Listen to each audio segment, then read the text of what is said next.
My name is Cora and welcome to Craftopia, where we are creating a safe space for artists and crafters of all ages and experience levels to learn, create, explore, and grow. I'd like to invite you to check out our website at www.crafttopiawa.com, where you can learn more about our organization and vision and see a list of upcoming classes. You can also follow us on social media at CrafttopiaWA. Now, pull up a chair, get comfortable, and let's get crafty. Today we're going to be making some fun trees using tissue paper and a sheet of white paper. This is a really great activity that doesn't require a lot of supplies. You can usually rustle up enough things around your house to make it happen. If you're using a kit from Craftopia, then you already have everything you need. We just have a plain sheet of paper, a black marker, crayon, pencil, anything like that'll do, some sort of glue, and then tissue paper. You can certainly use big pieces of tissue paper. These were pre-cut squares. Then I also have a few of these fun little circles that I got, but any tissue paper will do because you can always crinkle it up or tear it down to the size that you want. So to start, we're actually going to just draw the baseline of our tree. Now you can do an entire tree up the middle with branches going out if you want.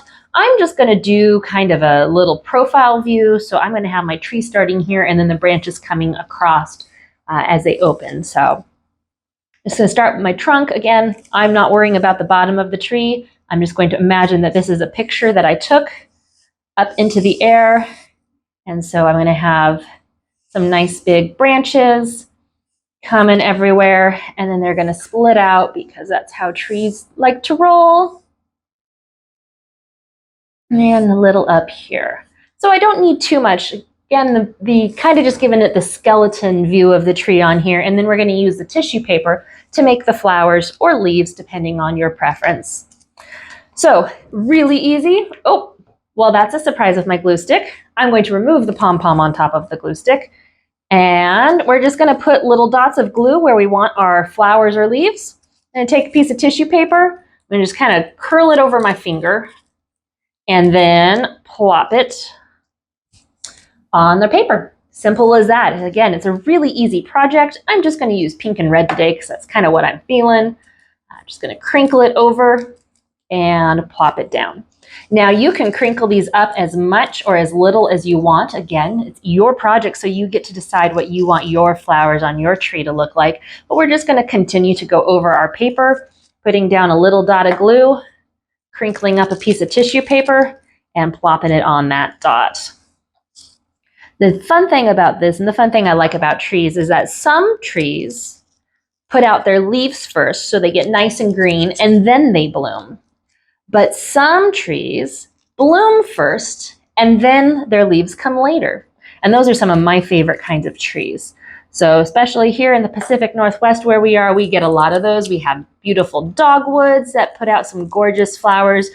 We have magnolias that'll do that, pussy willows, and there's tons of others. And they're just so gorgeous because you look out and you see the tree just full of color before it even has its leaves.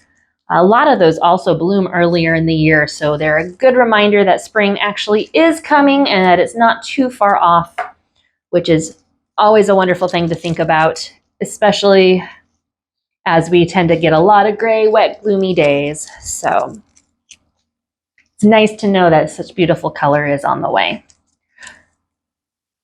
All right, so this is all you're going to do. You're just going to keep crinkling up your tissue paper pieces and put them on. Like I said, you can use all different sizes and shapes, so feel free to experiment a little. Here's just a little baby. This one's going to just be a little bud. It's one of my round pieces. Obviously couldn't quite put that over my finger because my fingers are too big for it. We're just going to tuck it on there. See, cute little baby flower. Here we're going to get another little baby flower that's red. Pinch it in the middle there and kind of just crinkle it up. I think this red baby flower needs to go right on the tip of this branch. If you decide you want more branches, you can always go back and later add more. You can do as little or as much as you want. Fill your tree full of gorgeous flowers. Just put a few here or there if it's just starting to bloom. Have a lovely time making your tree grow. Any questions regarding this project, feel free to leave a comment below or send us an email at info@crafttopiawa.com. And be sure to hit that subscribe button so you won't miss out on any future crafty goodness. Until next time!